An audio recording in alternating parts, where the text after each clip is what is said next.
लौटा crime master Sanju.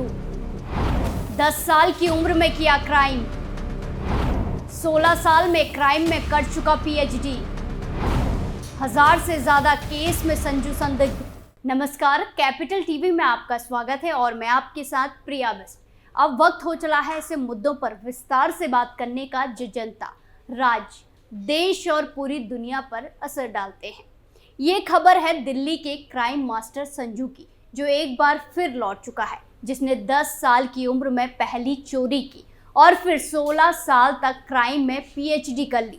Delhi की सरकारी क्वार्टर इसके निशाने पर होते हैं। कुछ समय पहले ही बदमाश जेल से बाहर निकला था और आधा दर्जन से अधिक वारदात को अंजाम दे चुका है। पुलिस ने उसकी गिरफ्तारी से 7 मामले सुलझाने का दावा किया है। तो आज इसी क्राइम मास्टर संजू की विस्तार से बात करते हैं और जानेंगे क्या है पूरा मामला।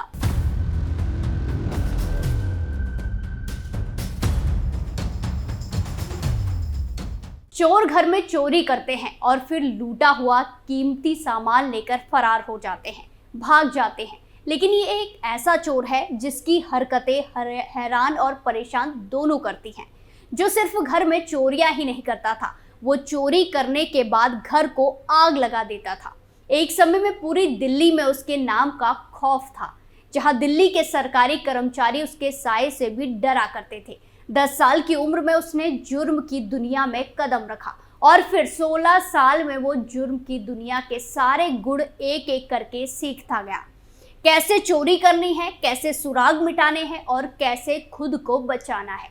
मानो नाबालिग होते हुए ही ये अपराध में पीएचडी कर चुका था। और आज हम इसकी बात क्यों कर रहे हैं?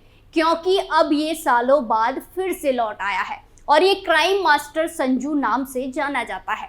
1000 से ज्यादा अपराधों को अंजाम दे चुका है। संजू उर्फ संजय सिंह दिल्ली वालों के लिए दहशत का दूसरा नाम है। अगर दिल्ली के 10-15 साल पुराने अखबार उठा लें तो संजू के क्राइम का पूरा चिट्ठा सामने आ जाएगा। महज 10 की उम्र में उसने पहले चोरी को अंजाम दिया और फिर तो इस गंदी रेस में इतनी तेज दौड़ा कि दिल्ली पुलिस के भी होश उड़ गए। ये 16 साल में अपराध की दुनिया का मास्टर बन गया। आपकी जानकारी के लिए बता दें कि ये खुद को कभी संजू बोलता है, कभी दरिंदा, तो कभी महाकाल, तो कभी सतीश। असली नाम संजय सिंह है और मूल रूप से उत्तर प्रदेश के बुलंदशहर का रहने वाला है। दिल्ली के सरोजनी नगर, लक्ष्मीबाई नगर और आरके पुरम के सरकारी क्वार्टर्स में रहने वाले तमाम कर्मचारियों और अधिकारियों के लिए पिछले करीब 2 दशक से आतंक का प्राय बना हुआ है। साल 2002 से 3 के आसपास जब ये 10 साल का था तो पहली सेंधमारी एक सरकारी क्वार्टर में की और फिर धीरे धीरे ऐसे ही अलग अलग सरकारी घरों को ये निशाना बनाता चला गया। छोटी सी उम्र में इसने अपना एक गिरोह भी तैयार कर लिया, यानी कि महज 10 साल की उम्र में दिल्ली में गिरोह बना लिया था इसने अपना। आपकी जानकारी के लिए बता दें कि इसके गिरोह में ज्यादातर नाबालिग ही थे, लगभग इसकी ही उम्र के। इनका काम होता था सूने पड़े घरों को तलाशना और फिर उसमें सेंधमारी करना, चोरी करना। वहां से चोरी करने के बाद ये घर में आग भी लगा देते ताकि सारे सबूत ही नष्ट हो जाए। अगर पकड़े भी जाते तो नाबालिग होने का पूरा फायदा उठाते।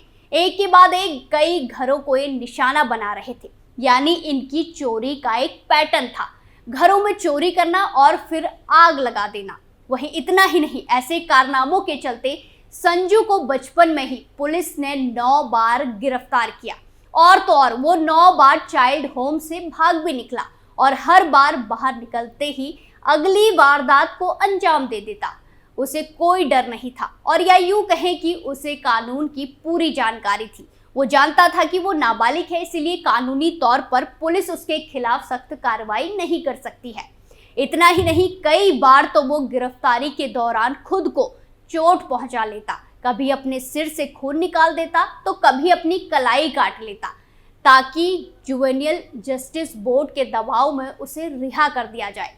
जब तक वो नाबालिग रहा ऐसे ही अपराधों को अंजाम देता रहा और दिल्ली में एक एक करके चोरी करता रहा। वहीं बालिग होने के बाद भी उसकी दहशत कम नहीं हुई, बल्कि और ज्यादा बढ़ गई। अब एक बार फिर इसका आतंक दिल्ली में दिखने लगा है। इसी महीने 6 नवंबर 2023 को वो जेल से बाहर आया था। अब संजू की उम्र 32 साल है। जेल से बाहर आते ही उसने अगले दिन ही आरके पुरम इलाके में एक लूट को अंजाम दे दिया। इसके बाद 8 नवंबर को एक बार फिर इसी इलाके में एक और लूट की। 16, 17 और 18 नवंबर को भी इसने सरकारी मकानों को निशाना बनाया। जिस अंदाज में इसने लूट को अंजाम दिया और सीसीटीवी फुटेज की मदद से पुलिस इस नतीजे पर पहुंची कि ये काम संजू का ही है। पुलिस अधिकारियों ने बताया कि 10 साल की उम्र में ही संजय ने पहली बार आपराधिक वारदात को अंजाम दिया था। वो 5वीं कक्षा तक पढ़ा है। उसके माता पिता की मृत्यु हो चुकी है। किशोर रहते पुलिस उसे कई बार पकड़ चुकी है, लेकिन वो बाल सुधार गृह से भाग जाता था। वो 7 साल पहले 5 से अधिक बार बाल सुधार गृह से भाग चुका है। उसने किशोरावस्था में कई तरह के अपराधों को अंजाम दिया। वहीं पुलिस को सूचना मिली कि आरके पुरम 1 में चर्च रोड के पास वो एक बार फिर लूटने के लिए आने वाला है। पुलिस ने जाल बिछाया और फिर उसे गिरफ्तार कर लिया।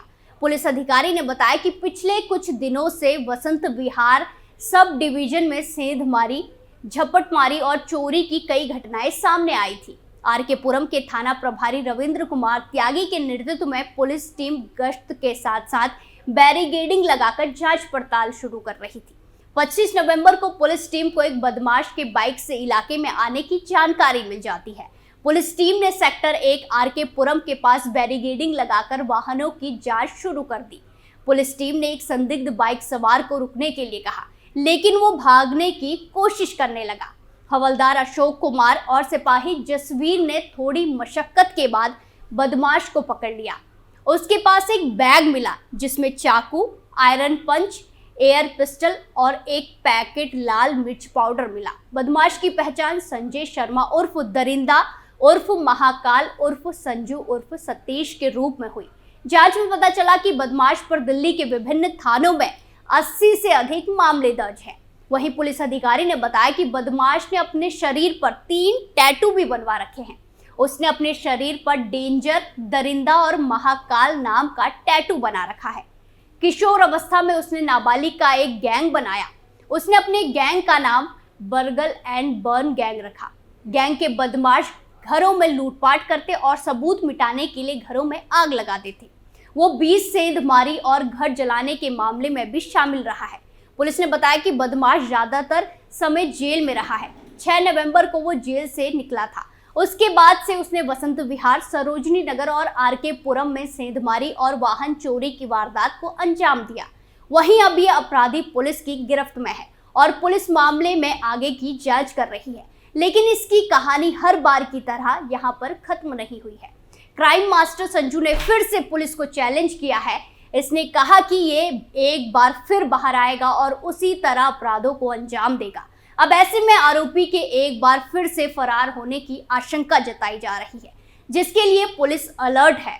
स्पेशल स्टोरी में आज के लिए इतना ही। फिर पेश होंगे नए मुद्दे के साथ। बाकी तमाम खबरों के लिए देखते रहिए कैपिटल टीवी उत्तर प्रदेश। नमस्कार।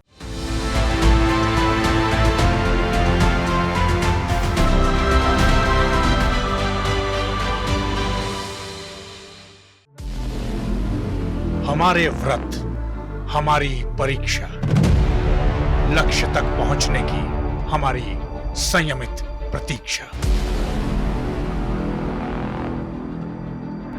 हमारे छठ से और हमारे हठ से पूरी दुनिया वाकिफ है। हमें विकल्प पर नहीं, अपने दृढ़ संकल्प पर अटूट विश्वास है, क्योंकि हार हम मानेंगे नहीं और विपरीत परिस्थितियों पर प्रहार हम छोड़ेंगे नहीं, जब तक हमारी जीत सुनिश्चित नहीं हो जाती, क्योंकि हम बिहार से हैं।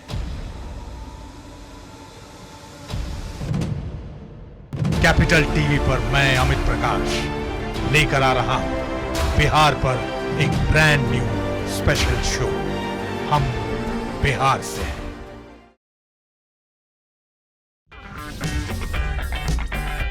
अगर आपको हमारा वीडियो पसंद आया हो तो इसे लाइक करें, हमारे चैनल को सब्सक्राइब करें और हाँ, बेल आइकन दबाना ना भूलें ताकि आप तक हमारे वीडियो की नोटिफिकेशन पहुंचती रहे। आप अपना सुझाव हमें कमेंट बॉक्स में दे सकते हैं। हमारे साथ जुड़ने के लिए शुक्रिया।